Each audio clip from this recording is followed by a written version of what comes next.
नमस्कार दोस्तों, मैं Sumit Chaudhary success plus academy के प्लेटफॉर्म पर आप सभी का हार्दिक स्वागत करता हूं। तो दोस्तों, आज रक्षाबंधन है और 11 अगस्त भी है, तो आप सभी को रक्षाबंधन की हार्दिक शुभकामनाएं। लेकिन दोस्तों, 11 अगस्त का दिन भारत के इतिहास में एक महत्वपूर्ण स्थान रखता है, क्योंकि आज ही के दिन 114 साल पहले 1908 में भारत के एक महान स्वतंत्रता सेनानी और क्रांतिकारी खुदीराम बोस को मात्र 18 वर्ष की उम्र में ब्रिटिश हुकूमत ने फांसी की सजा दी थी। दोस्तों, 18 वर्ष की उम्र, ये भारत के इतिहास के सभी क्रांतिकारियों में सबसे कम उम्र में फांसी पाने वाले व्यक्ति थे। और दोस्तों, 18 वर्ष की उम्र क्या होती है?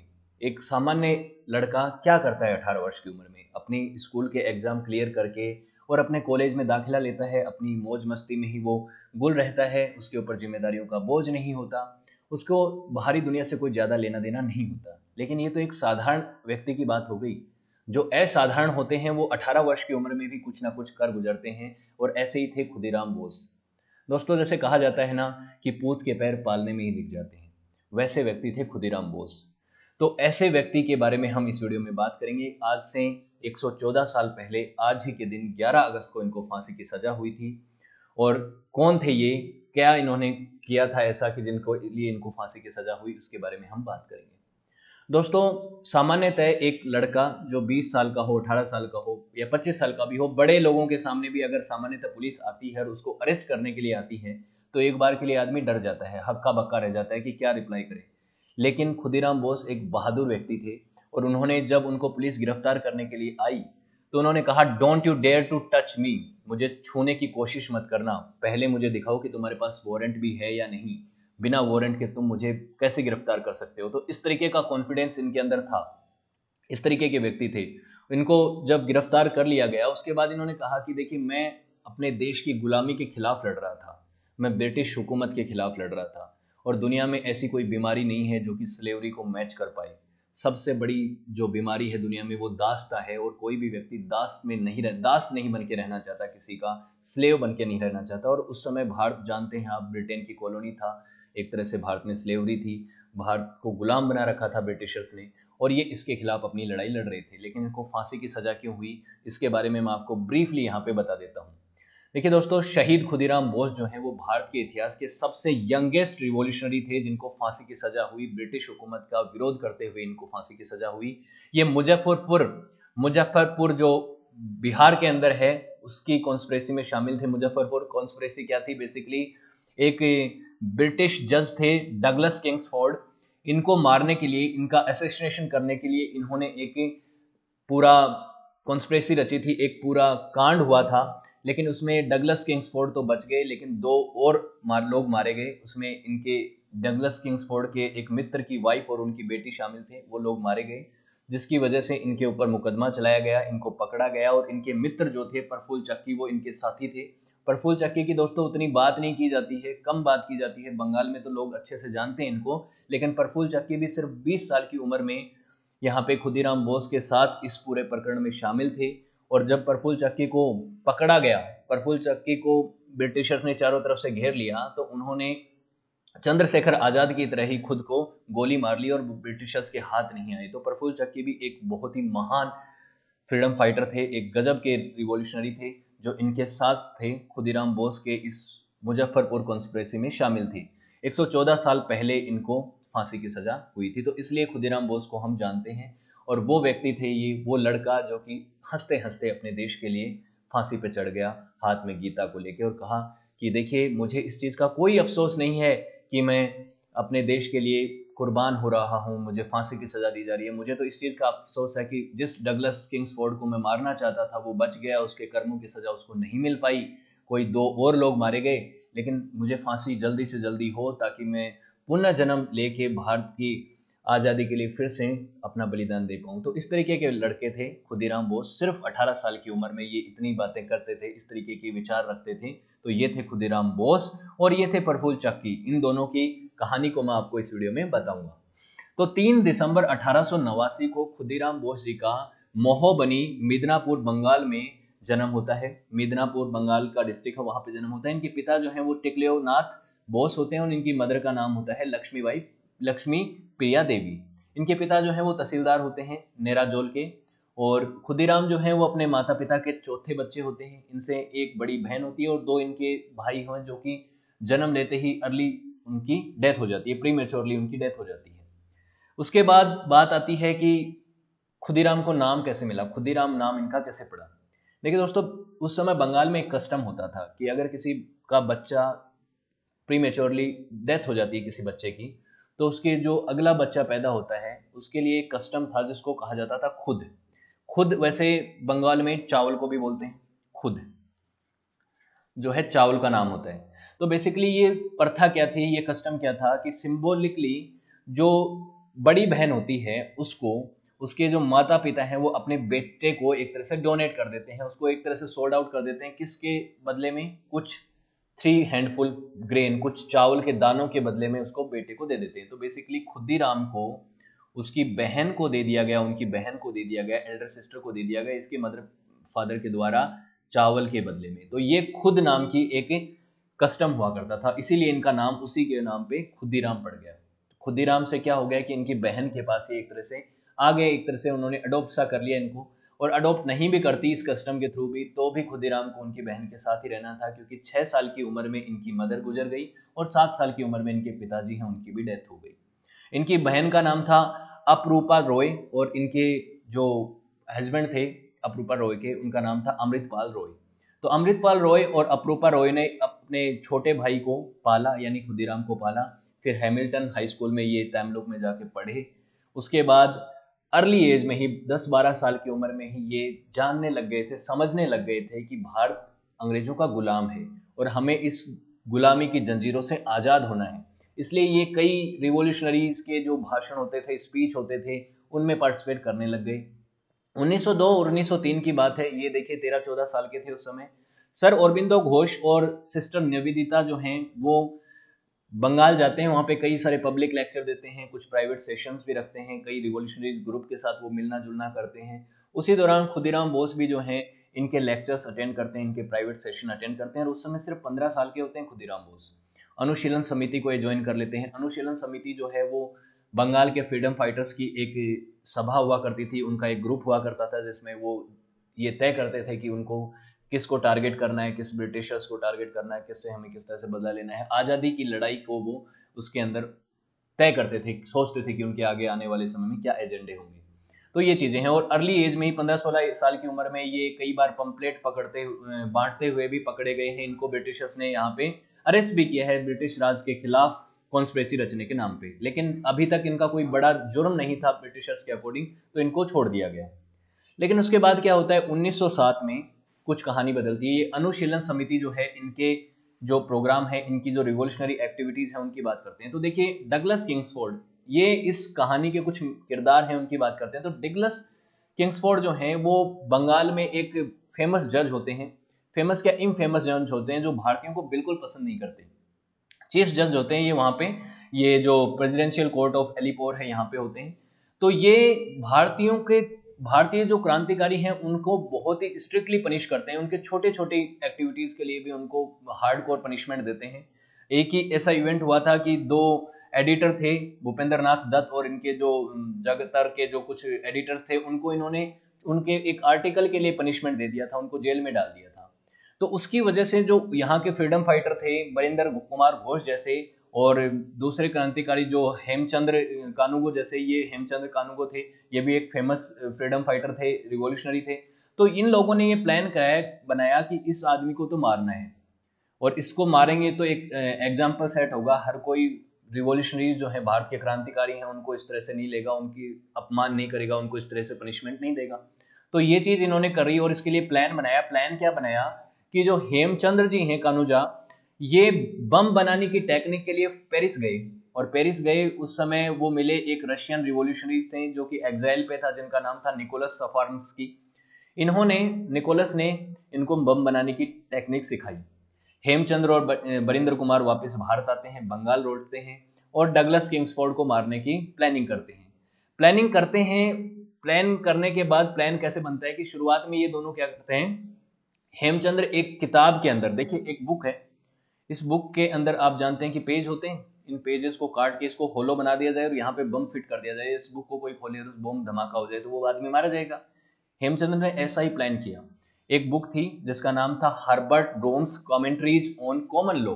इस बुक को इन्होंने इस तरह से बनाया कि इसके अंदर बॉम्ब को स्टेप वो कर दिया पूरी तरह से, इसका होलो सेक्शन है उसके अंदर एक बम पैक कर दिया और ये रैप करके एक ब्राउन पेपर में किंग्सफोर्ड के हाउस में भेज दिया। लेकिन किंग्सफोर्ड ने क्या किया, इस बुक को खोला नहीं और इन्होंने अपने सेल्फ में इसको डाल दिया। किंग्सफोर्ड ने सेल्फ में डालने के बाद लोगों को देखिए अंदेशा तो था, ब्रिटिश हुकूमत को इस चीज़ का अंदेशा था कि रिवॉल्यूशनरीज जो हैं वो जज किंग्सफोर्ड को टारगेट करने वाले हैं, लेकिन उनको ये नहीं पता था कि किस तरह से टारगेट करेंगे। तो इसीलिए 1908 में क्या किया, किंग्सफोर्ड का तबादला कर दिया गया, डिस्ट्रिक्ट जज का ट्रांसफर करके इन्होंने बिहार भेज दिया, मुजफ्फरपुर में भेज दिया किंग्सफोर्ड को। अब ये जो शेल्फ है ये भी साथ में चला गया, ये बुक खुली नहीं अभी तक और बम धमाका हुआ नहीं और किंग्सफोर्ड जिंदा रह गया। ये धमाका हो जाता तो खुदीराम बोस का किंग्सफोर्ड को मारने का जो चीज़ थी वो होती नहीं, किसी दूसरी चीज़ में वो होते, क्योंकि वो तो फ्रीडम फाइटर थे, उनको तो एक ना एक दिन किसी ना किसी कंस्पिरेसी में किसी ना किसी चीज़ में शामिल होना ही था, लेकिन इसमें शायद वो ना होते। उसके बाद क्या होता है, अनुस्मृति जो है समिति, अनुशीलन समिति सॉरी, ये कंटिन्यू रखती है अपना एजेंडा कि हमें किंग्सफोर्ड को तो मारना ही है, चाहे बिहार जाके क्यों ना मारना पड़े। तो उसके लिए दो लोगों की एक टीम को भेजते हैं मुजफ्फरपुर में, प्रफुल्ल चाकी उसमें लीडर होते हैं, वो उनको भेजा जाता है कि जाके आप चेक करके आओ कि किस तरीके के इंतजामात हैं वहाँ पे, किस तरह से प्रोटेक्ट किया जा रहा है, कहाँ पे रहता है ये आदमी, इस कहाँ कहाँ इसकी दिनचर्या है, कहाँ कहाँ पे जाता है, हमें टारगेट करना है तो हमें पूरा फुल प्रूफ प्लान चाहिए।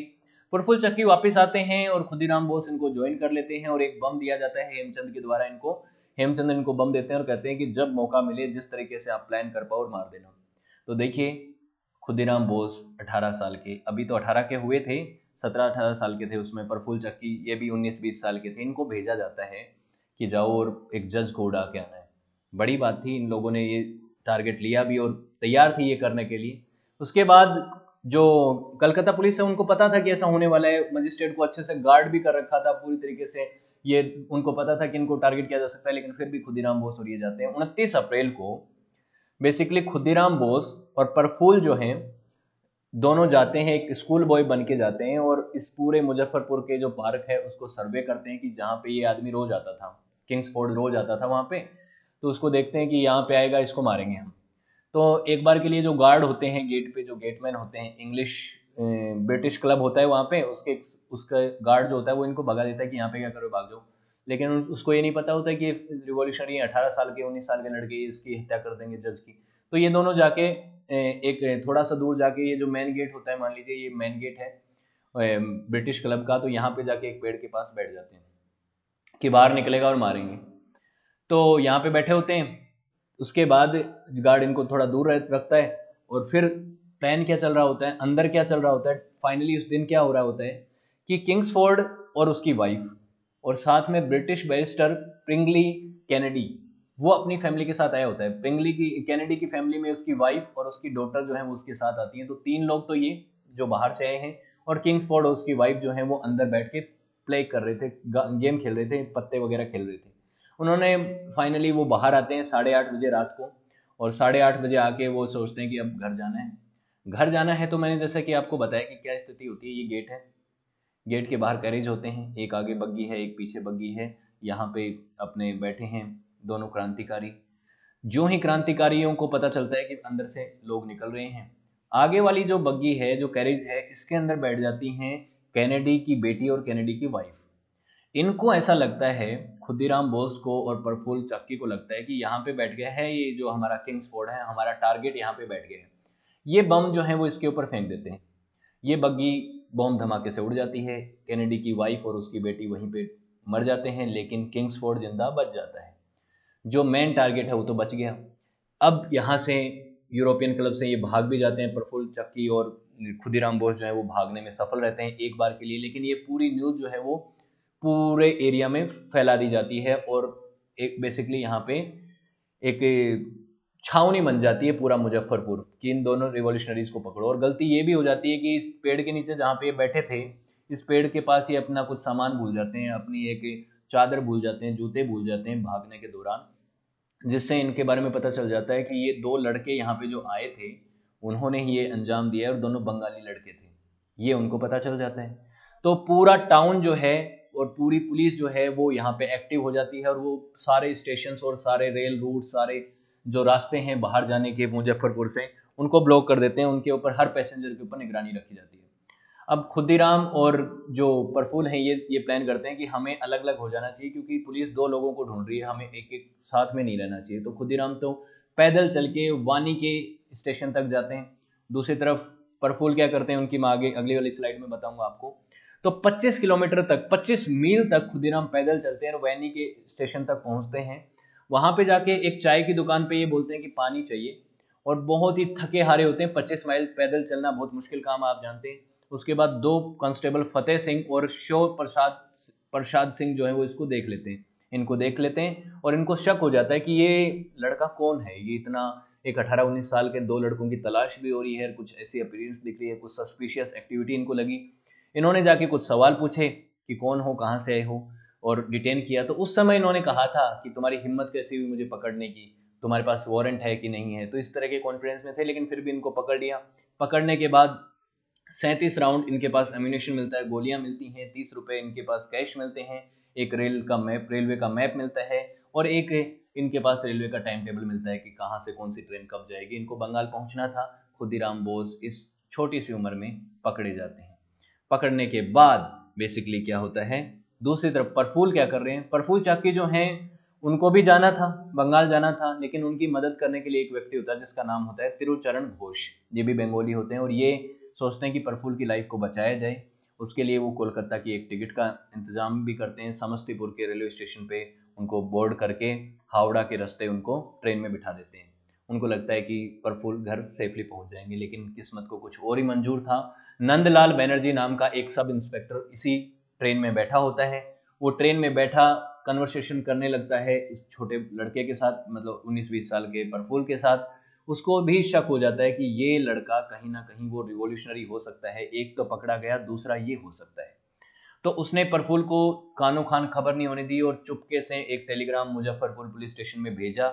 और मुजफ्फर पुलिस स्टेशन जो है वहां से पुलिस आई और मोकला घाट स्टेशन पे प्रफुल्ल को चारों तरफ से घेर लिया।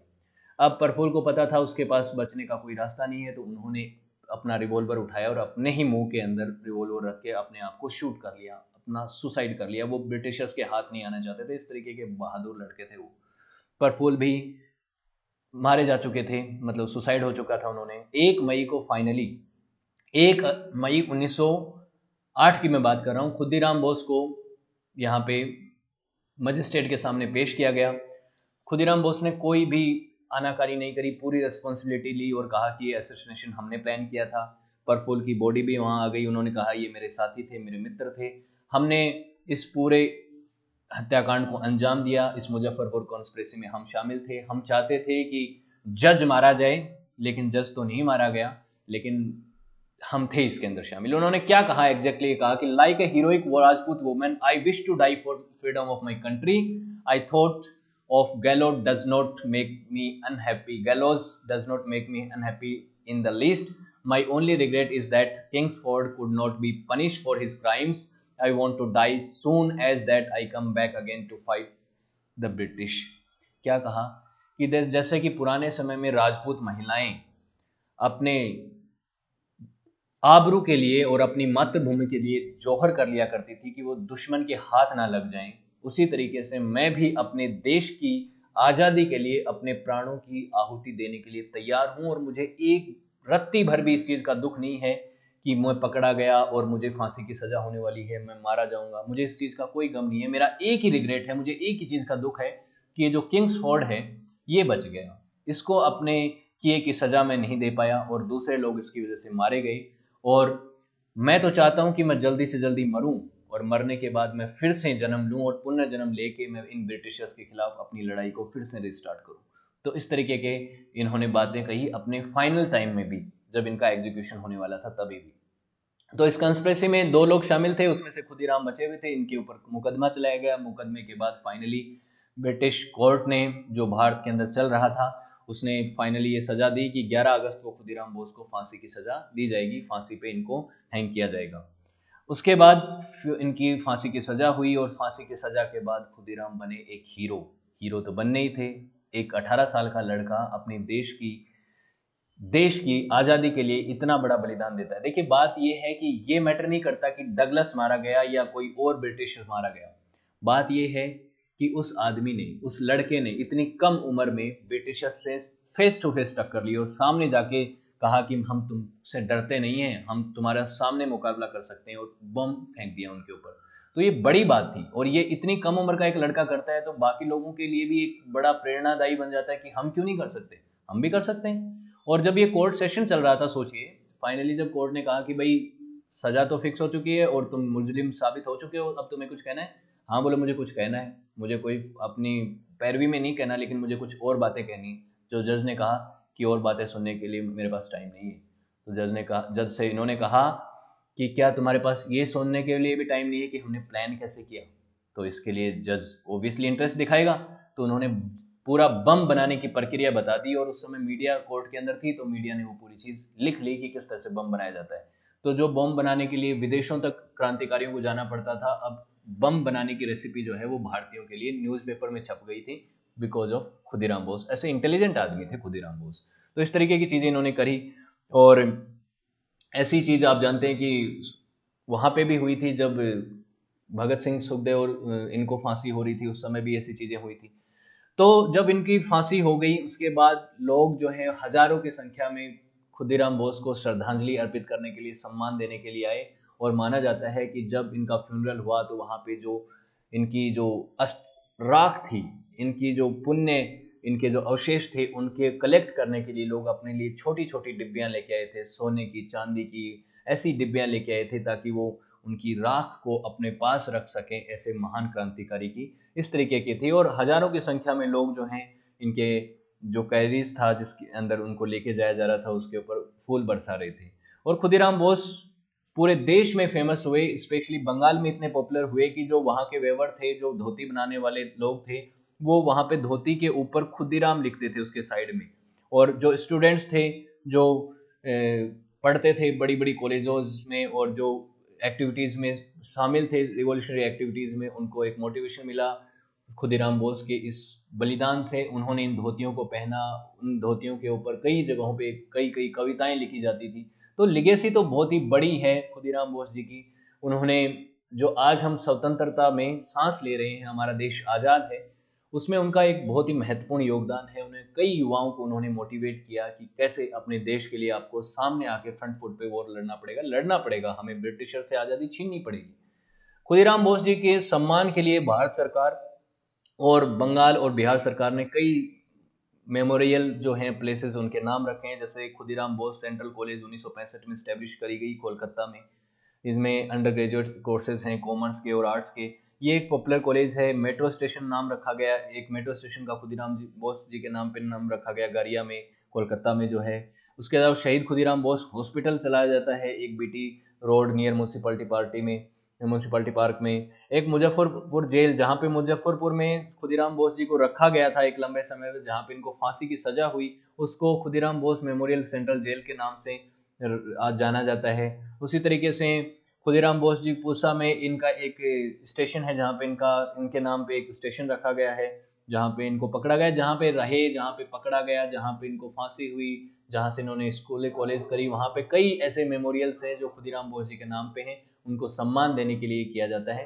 तो ये तो करना ही चाहिए ओब्वियसली, लेकिन उन महान आत्मा को हमें सम्मान देने के लिए हमें याद करना चाहिए। समय समय पे हम याद भी करते हैं, लेकिन ऐसे लोग कभी भुलाए नहीं जा सकते। ब्रिटिशर्स उनकी देह का हत्या कर सकते हैं, उनको मार सकते थे, लेकिन उनकी विचारों की हत्या वो नहीं कर सकते थे। इसीलिए खुदीराम बोस आज भी अमर हैं और उनको हम हमेशा याद करते हैं। 18 साल की उम्र में उन्होंने वो कुछ करके दिखाया जो 100 साल में भी आदमी जी के नहीं कर सकता है। तो वो जब कहा जाता है ना, जिंदगी बड़ी होनी चाहिए, लंबी होने की ज़रूरत नहीं है, तो वो वाली बात थी खुदीराम बोस जी के जीवन पे।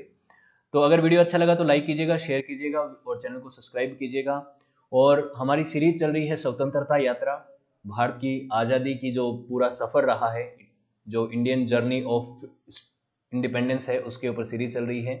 तो वो धीरज सर कंप्लीट करा रहे हैं, उसको आप ज़रूर देखिएगा कि भारत के गुलाम बनने से आज़ाद होने की पूरी कहानी क्या है। शॉर्ट में आपको 11 वीडियो में वो पूरी कहानी मिलेगी, 15 अगस्त को कंप्लीट होगी, तो वो भी वीडियोस ज़रूर देखिएगा। तो thank you so much for watching this video. Have a good day, see you next video.